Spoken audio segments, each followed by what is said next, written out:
don't get stuck on sad pages. Rainy days with no money. Hard work leads to days that are sunny. Looking back, it was all needed. The problems, the pain, the trauma, the grieving. You are now tuned in to the prisoner to painter.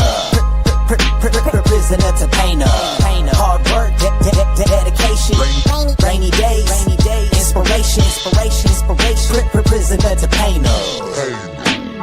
And now, a word from your local Pope dealer. Okay, perfect. Welcome to the Prisoner to Painter podcast, part 2 of Zeke's story. I'm super excited for this, man. I dig the wardrobe change. Yeah, look it up. Man, no, that was a cool idea of why you said to do it, man. They show 2 different phases of your life. That's awesome.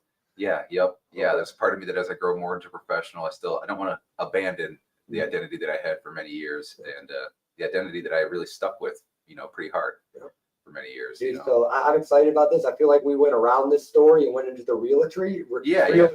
So I'm excited about this, man. So it sounds like you went into being a performer you got into music at 14, you said, right? Yeah. Okay. Started playing guitar.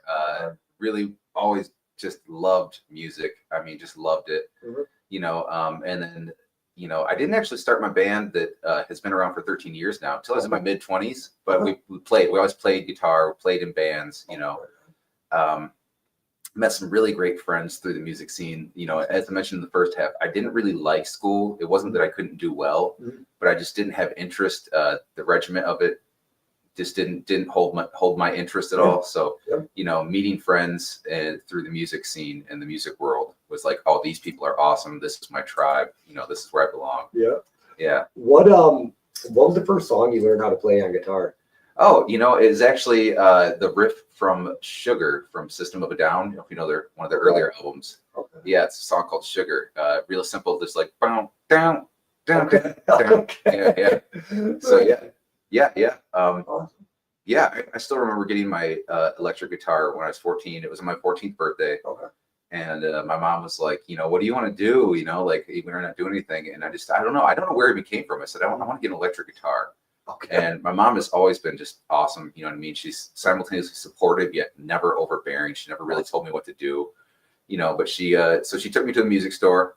We got a Squier Stratocaster, which is a great starter guitar for anybody, especially as a young person, because you don't know if you're going to stick with it. So it's nothing fancy, but you can do all the stuff you love with it. And then I got a little Squier amp. Same thing. Sounds horrendous now. I've listened to it. I'm like, oh my God, it's terrible. But when I was 14, you don't know. You know what I mean? You just want something to make sound. And I can remember when I was playing on it, and it was just like, it was clean at first. And I didn't know. I was like, how do you get that crunch sound like that? And I saw this little button, and it said OD, and which I later realized stood for overdrive. But I can remember clicking that button and getting that and hitting just the sound, and it was driven, crunchy guitar. Awesome. And I fell so deeply in love in that moment. I just, like I said, that was one of those things where I was like, this is now part of my identity. You know what I mean? Yeah. So part of your 20s, you said, so clearly you're into being an entertainer, because I clearly want to hear a little bit about the band, but also in part when we talked a little bit about you used to be in the marijuana industry. Was that in your 20s as well? Oh yeah. Yep. So the 20s was very wild for me, and there's even part of me that sometimes feels hesitant to talk about it, but I know it's, a lot of people had wild 20s. So yeah, got into marijuana, as a teen, to be honest. We were smoking pot, playing guitars, drinking way earlier than we should have, right.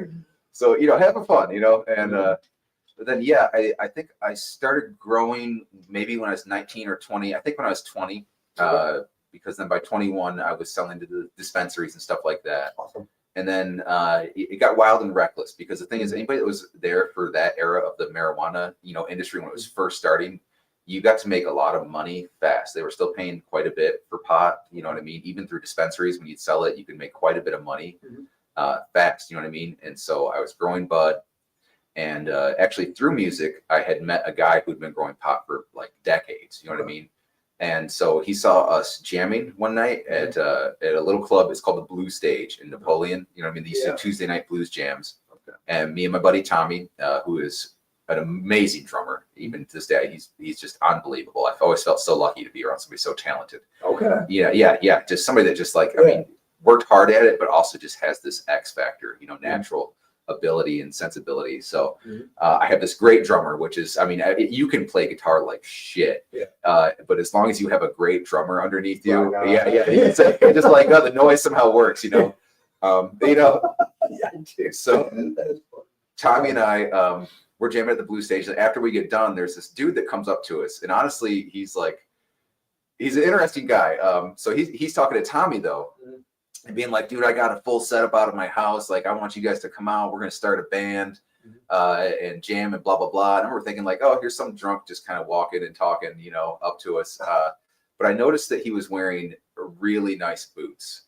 And I remember thinking like, this dude's got money. Like, you know what I mean? Like, I don't know, you know, just something about like, you know, just an interesting guy. Like, I don't know who this dude is, but I'm sure he's got the materials, like he said. So, and this is, you know, so the thing is, Tommy actually got his phone number, but I don't know, something just kind of resonated. Like 2 weeks later, I'm like, I'm going to call this guy, see what the hell this is about. You know what I mean?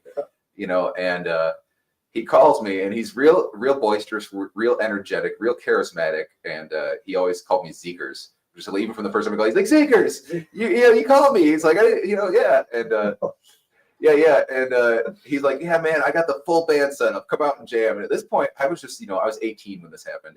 I just was like, I want to play music. I don't know. We'll see what this guy's about. Yeah. So we go out there, me, Tommy, and my buddy Paul, who played bass. We go out to this house, and this dude, sure enough, he's got a beautiful house off a dirt road in the country. And right in his living room is this awesome looking drum set. He's got a full Marshall stack. Like, you know what I mean? He's got this thing for bass called the Silver Jubilee from Marshall. He's got just, you know, the sweet Fender Stratocaster. Yeah, exactly it. Yep. And so we're out there, and the thing is, like, there's a bit of duality to this guy where, you know, I mean, we're teenagers. He was almost 40. It's a little bit weird to be hanging out with us. You know what I mean? But he was, I think later I realized he was going through a bit of a midlife crisis, and I think a divorce had happened recently. Gotcha. So he was thinking like, I'm going to get this band together of kids that can play. I don't think it mattered that what age we were, but we really did rock, and we were playing like Zeppelin and Hendrix and stuff. Yeah. And he was super into the Doors and stuff. So he's like, you guys play, I'm going to sing. I got all the gear. We were going to go around bars. And I think he just wanted to get chicks. You know? That's where he's going. Yeah, that's exactly it. Yeah. And so this dude, so we get to know him a little bit, and he's growing tons of weed, as the thing is. And so at this point, he'd been doing it, you know, illegally for decades, and selling the stuff to one guy in Detroit, you know. So this is, like I said, this is right as stuff went legal. Like, so, you know, like 18 is when the stuff got voted in. So within that couple of years, he actually did go legitimate, because he realized I could just sell to dispensaries. I can get my license. So he was good for that. You know what I mean? But, so sure enough, we start jamming. I don't know, man. I don't know. It's just like, see the stuff. He's got pot. It's fun. We're kids. You know what I mean? Yeah. So we start playing music, hanging out for a couple of years. I mean, at least a year and a half, we're jamming with this dude. And then, you know, finally, I think he got a girlfriend. His girlfriend was legit. You know, and quit hanging out with kids, right? Yeah. I mean, she's like, "What are you doing?" That's exactly it. But she was also kind of crazy too. So what ultimately ended up happening is, by 21, I was renting out the girlfriend's house, and I was growing pot there for medical marijuana. So it was licensed, it was legal. You know, I mean, it's crazy, you know. But this is what the times were. You know, as caregiver, you could have licenses, get people under you, so you could grow X amount of plants, go to dispensaries, sell it. And so for a few years, I lived out in this house, and I actually ended up buying the gear from him for really cheap. So I got the drum set, the Stratocaster, which I love this Strat to this day. You know, it's a super cool Japanese Strat built in the 90s, and anybody who's a guitar nerd knows those are some of the best Strats they've ever built. And this guitar to this day gives me no trouble. I barely touch it for adjustments and stuff like that. You know, even with the weather changing, it's just a solid built guitar. So I love the brown Strat. But you know, so yeah, I end up with the PA, the full band. You know what I mean? Got bass, got drums, got the guitar. Yeah. That's it. And so I'm having a lot of fun. And then you know, things started going south between them. So she told me like, hey, I got to get the house back. You know what I mean? And so at that point, I had enough kind of resources. And then you know, I spoke with my father in the first one. So my father was a carpenter, and he was really cool. You know, when he was cool. Yeah. But he helped me out a lot. So he was like, you need to buy a house, because this is maybe 2009 to 10-ish. So right after that bad. Yeah, that's it. Yeah. So stuff was still really, so stuff was still down. Yeah. And, I knew things were down, but I didn't really, like now being in real estate and seeing where prices are now, it's like, oh my God, things were like down. So I bought a house in Michigan Center, got it for super cheap. And at this point, I had met a couple other friends, got to acknowledge Richie Brown, who still plays around town. And his buddy Drew Williams, who played bass, and then they had a friend named Nathan Brew, who was at college at the time, but they spoke of Nathan. They're like, Nathan's awesome. Nathan plays so good. Nathan writes songs and he's awesome. Right. And so I didn't meet Nathan until later, but this is the beginnings of the band that I'm currently in and love. Have a deep connection, emotionally, spiritually to this band. And we're called the Orbiters. We played around town a bunch. I think we have a lot of local fans, which is cool. But going back, so I get this. I start jamming with Richie and Drew while I'm still in the Adrian house. Okay. And we started a band called Big Bad Wolf, which was fun. We just played songs. We kind of all rotated around instruments. It was pretty raw. Okay. But I ended up moving, and Drew moved in with me into my house in Michigan Center. And this is where I'm heading towards mid-20s at this point. I forget exactly what age I was, but Drew and I end up living together, and I ended up like really bonding with Drew. Okay. Which is funny because I remember meeting Drew and liking him, but just thinking like, we'll probably never have like a deep connection. I remember having the thought like, we'll probably never be like crazy good friends, but ended up being crazy good friends. Okay. Like, yeah. Love this dude, Awesome. But yeah, so we start the band. And the thing is, we started really going wild because at that point we loved going to music festivals. So we're smoking pot. We got into the mushrooms and psychedelics. You know what I mean? And exactly. Yeah, no, that's exactly it. Fortunately, I never. You can always get out of balance with things, but fortunately, I never got into like the opioids or cocaine or even really booze that heavy. Which I'm not begrudging that stuff, not knocking it because I know everybody that can be fun for them, but it can also be really bad for yeah. That's it. So we stuck to just fun stuff. We were always laughing, always a good time. Awesome. And so, like I said, we've been going to music festivals, and then we were, wanting to emulate that vibe that we loved, going there and just people connecting, getting along, just having a great time. Music brings people together, dude. It really can. It does. It can. Yeah. Yeah, that's it. Yeah, no, it does, and it can. So we started working at, and by this point, Nathan had come back. I should mention this. Okay. Nathan had come back from school, and sure enough, this dude was awesome. Okay. I loved Nathan. Yeah, he was a super talented guitar player. A songwriter, you know what I mean? And the thing is that Nathan and I blended immediately because we both play guitar, but something it's like we're yin and yang. Like everything we play lines up with each other because we're both filling completely different spaces. The way he approaches the instrument is very different than the way I approach the instrument, and somehow it's always blended. Awesome. So it's just wonderful, just by chance coming together of people that just turned into what we call the Orbiters. Okay. And just a fun fact, if anybody ever wonders where we got the name, we were sitting around trying to think of a name. I had a little elf. I don't remember the little or the puppet elf from the TV series. Oh, jeez. Yeah. And he wore a jersey for his planet that was the Orbiters. Okay. And so, Tommy looked over at that and he's like, what about the Orbiters? And it was one of those things where like, I was never like crazy about the name immediately. Yeah. But I know a lot of bands start that way because it's like, you got five minds trying to pick a name. Yeah. You kind of got to go with the one that nobody picks, or that nobody thought of anyway. So it resonated with the group enough to where we started playing under that name. It stuck. Here we are 13 years later, still playing as the Orbiters. Okay. Yeah. Yep. Heck yeah. Yeah. What's the biggest venue you guys ever played? There's been a couple good ones, but I think that kind of rounds into we started our own little music festival called Harvest Bloom. Oh yeah. Yeah, and that'd be the biggest thing I think we've done. Okay. So that was super fun. And going back to like even getting so I got this giant PA system from that guy that's growing weed, who's named Kevin. Okay. He's fun. Kevin was out of the picture at this point. We weren't really talking to him anymore. Good guy, but once you get 40, we're all like, yeah. Things just kind of naturally dissipated, his life direction. We went in ours. But yeah, so we had this gear. We had a mixer, we had a PA, what I mean? We had all the instruments. And so we called it Harvest Bloom because we knew that we'd have to bring a lot of other people in, and that was the point. So we were harvesting what everybody bloomed. Okay. Yeah. So we got friends that painted to come paint. My buddy Jeremy, who I refer to as my brother-in-law, he was always savvy with doing electrical stuff. So he was actually the one that was able to hook us up to power and figure out how to power all this stuff. He built a little satellite power box that hooked into the main line of this house. Yeah. Man. And so we got a guy to do lights. We got another friend that brewed beer. We got another friend that brought coffee.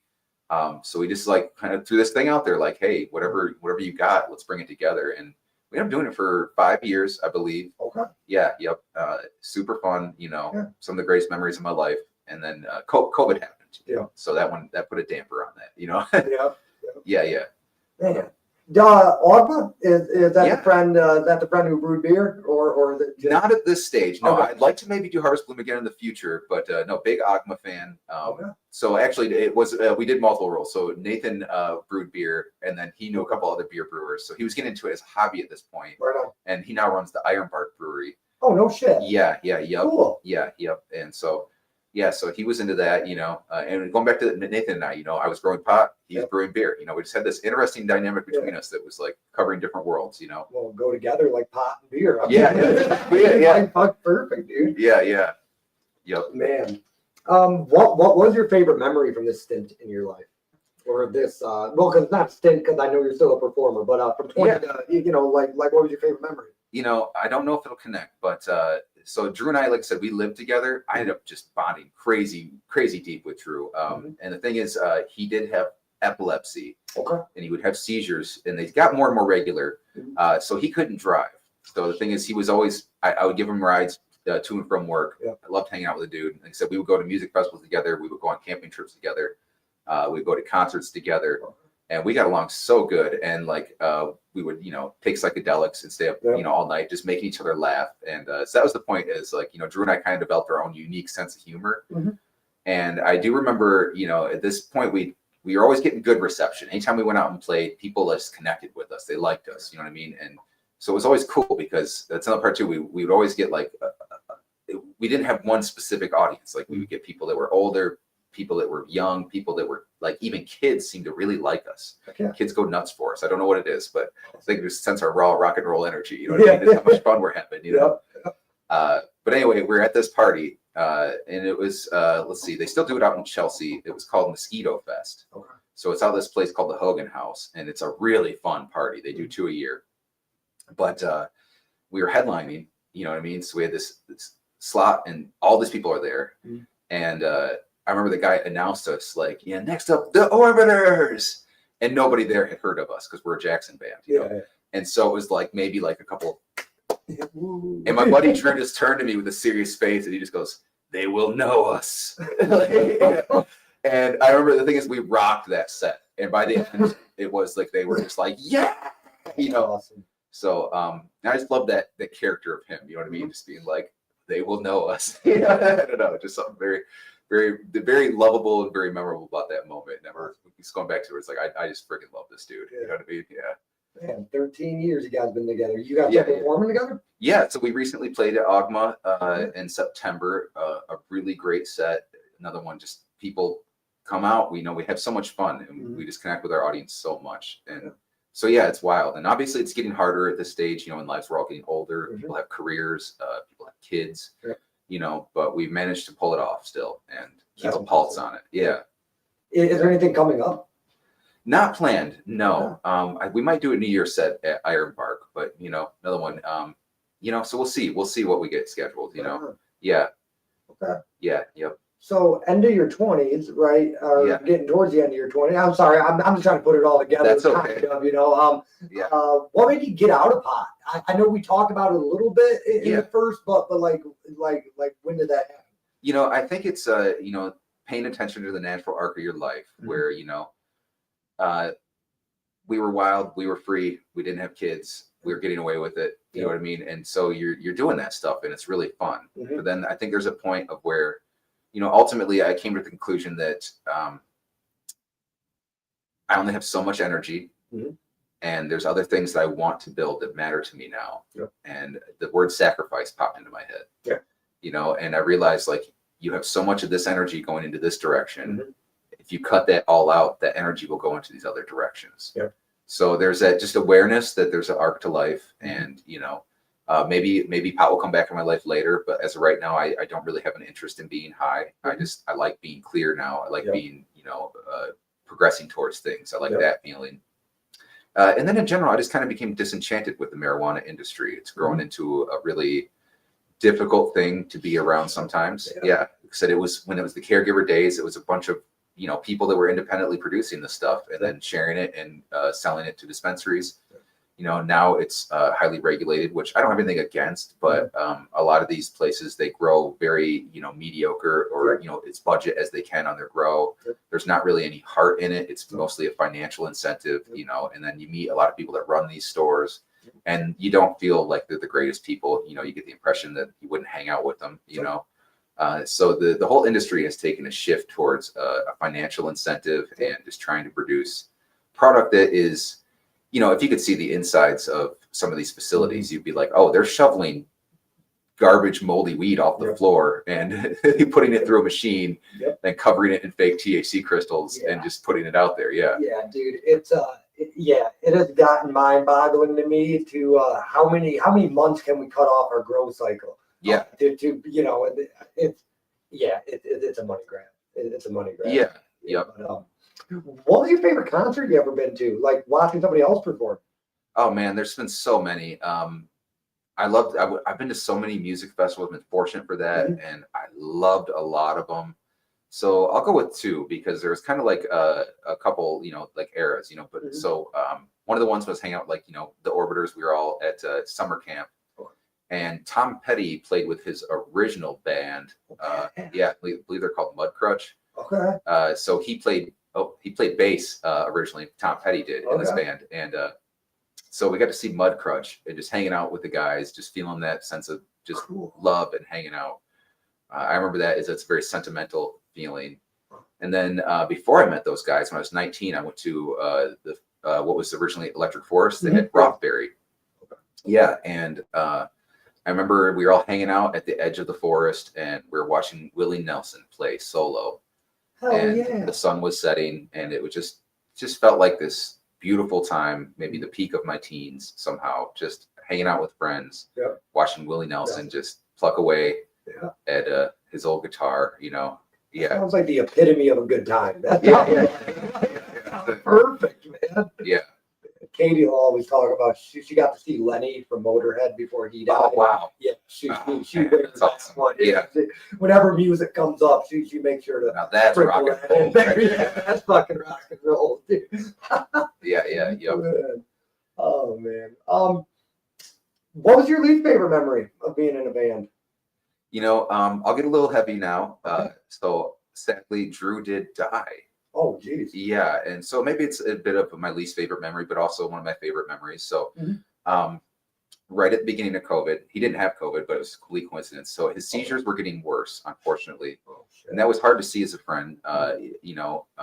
Because when we first met, he maybe had one or two a year, and then before he died, he was having them every other week or so, and sometimes consecutively, and they would do things like change his medication or up his medication. I could see how it kind of clouded him for a couple weeks, and, especially he started having a little bit of, like his motor skills would have to take a couple days to catch up, So you're watching a friend struggle, and then his heart stopped while he was having a seizure, which is very rare to have happen.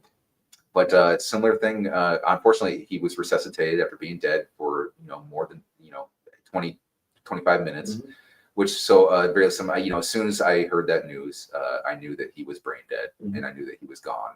Gotcha. And so I lost Drew, which to this day hurts me a lot. I miss the guy, and I don't just miss him, but I miss what we had together. You know what I mean? And just like I remember I went to the hospital and we were all around him, and I read to him. I read White Fang. I don't know why. Okay. Yeah.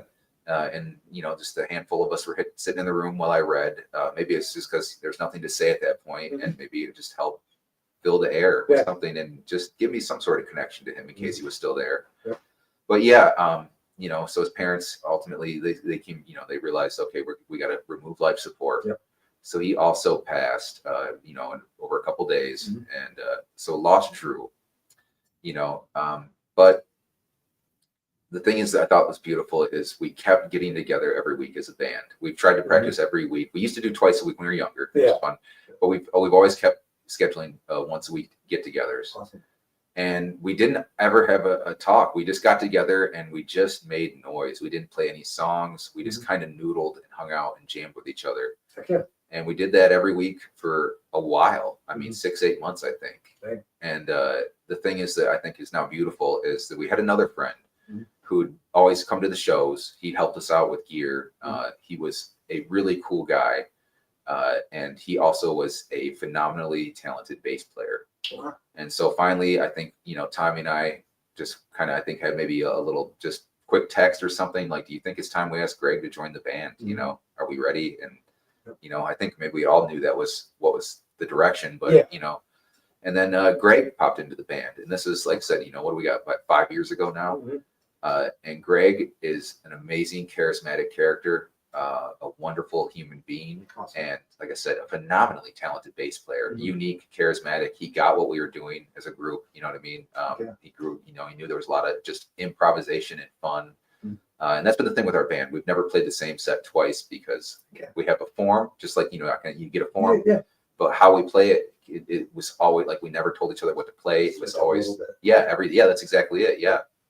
So change how you play the part, what you do, whether you have distortion on or. So he fit right in there. And and then we just, we started playing with him and it brought this beautiful magic back, And then I think within, we jammed all winter with him. And by spring, we had maybe 5 or 6 new songs with him. Awesome. And we popped back out on the scene. And it was just it was just wonderful. It was this new thing, but still carried all the energy of what we had, Do you, just before I get to my final wrap-up questions, and I will ask one of my wrap-up questions the same, so if I miss anything, it'll give you a chance to say it. But one question I really wanted to ask, do you ever fear working in the marijuana industry in the past is going to come back to bite you in the ass in the current? Even though it's legal, I just say that because it's like me putting my story out there. It has not affected me yet, but it still leaves the capability that it could affect me, somebody hears this in 20 years and finds out I was a drunk piece of shit. Maybe it'll affect me. So I'm just curious, I guess. Yeah, I mean, there is that worry, right? That people won't take you as legitimate. Of course. And, I think that might be more fear than is legitimate, like you said, and the thing is, a lot of people have been through a lot of shit and they don't talk about it. You know what I mean? So, I had wild years and I was involved in an industry that when it was new was pretty fucking nuts, But like I said, fortunately, I hope it grows to a thing where it's no different than like saying you worked at a brewery or you worked in a winery. You know what I mean? Exactly.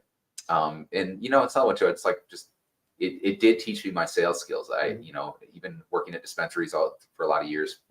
I remember reading books on how to be a better salesperson because I had interest in becoming a realtor, and I just realized that sales was a strength I had, and so.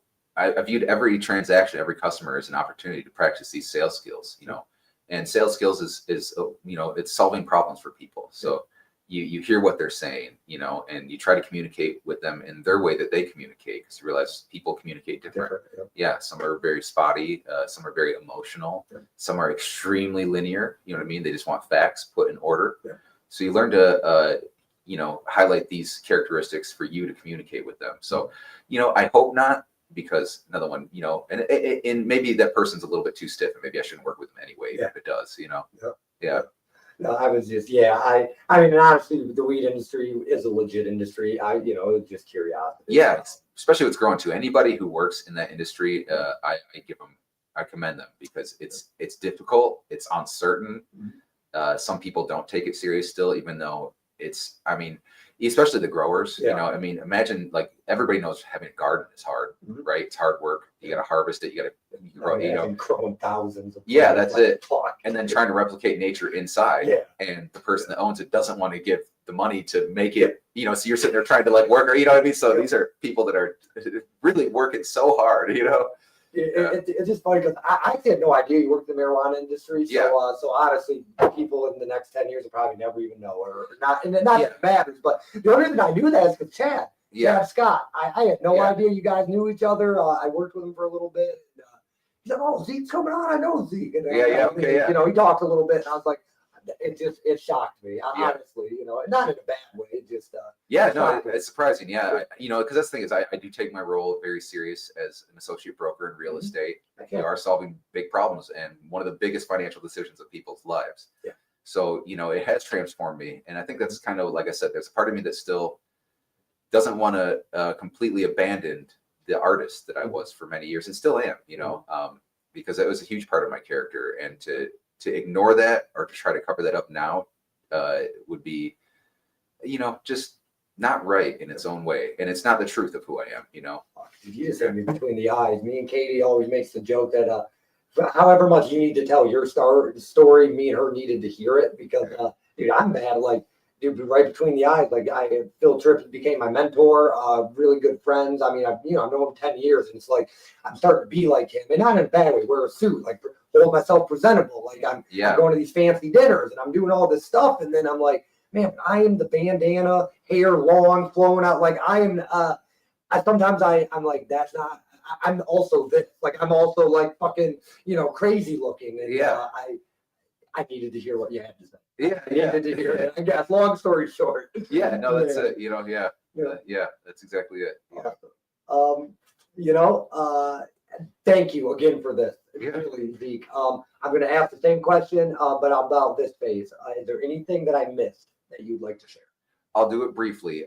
So I have gotten into stand-up comedy. I've done that a few times now, and really enjoyed that. Heck yeah. Yeah.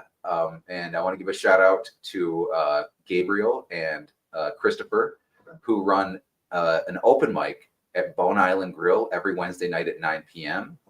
Because one, I've done a couple theaters now, very fun, very cool. But the open mics at a bar are fucking crazy, and you know what I mean? Yeah. So yeah, that's a bit of a newfound pursuit that I going back to it, it's like it's fun to wear a suit all day, but then to go in front of a bunch of random strangers at a bar and say some potentially funny but just potentially not funny but crazy stuff, it takes a little bit of courage, and it reminds me that I don't have to abandon the artist in me completely. Yes, I can still go up there and take chances. Yeah. Dude, we lived right down the road from there, man. That brings back memories. When do you go there normally? I'm supposed to be there next Wednesday at 9, but it takes time because you got to write material. I like to write material. Some comics can go up there and just talk and they can be funny. But it's amateur comedy, so there's a lot of just bombing. Or even like you get 10 minutes. So I've learned to kind of sew in bits that I have gotten to work, and then take shots at new stuff. You know what I mean? And it's funny when it doesn't work, and you're just saying something you think is comical, and it's to dead air. Yeah. So simultaneously, it crushes your soul in the moment, but then once you realize you're fine, I think it makes you a little bit more courageous too. You're like, you know what? It's okay. I am. We just like showing support to people that support us. This is you supporting us. So we might come stop by next Wednesday. Katie will grab a drink and I'll grab a lemonade, man. Yeah, cool. So, awesome. Again, what is your definition of success when you were in this phase of life? Like as an artist, what is your definition of success? Am I having fun right now? Fair enough. Yeah. Perfect. Yeah. I don't do the one word thing, but Katie loves asking this question. I'm going to ask you it. You, 38 years old, you a realtor. Would you get along with younger you? And would younger you get along with older you? Oh, that's so fun to think about. I think we would be able to communicate to each other, but it's funny because there's a part of me now that, you want to give the youth wisdom, but when you're young, you're like, whatever, you don't know what you're talking about. So if we just sat down and did a little jamming, I think we'd get along real good. Yeah. Heck yeah. We were trying to tell each other what to do. I don't know. Oh man. So dude, thank you. This was my favorite podcast. I'm always very nice to everybody because I enjoy everybody's story. But I'm also very truthful. This is my favorite podcast. Man, that's so great to hear. I appreciate that. This was the first one I ever done a wardrobe change. Dude, longest. No, but this is great. Like it shows too. I love this. This week, we just got you a gift card from Walmart. Cool. Dog food, whatever. It's only $15, but that's all right, man. That's really kind of you. Oh, of course. We will log off, and then while we're off the air, off the camera, I'm not going to ask you to while you're on the camera. Would you mind signing our table? I would love to. Awesome, man. So see you guys later. Thank you for joining us. And I'm gonna end this live because I haven't found out how to end it. Oh, that's perfect. Play.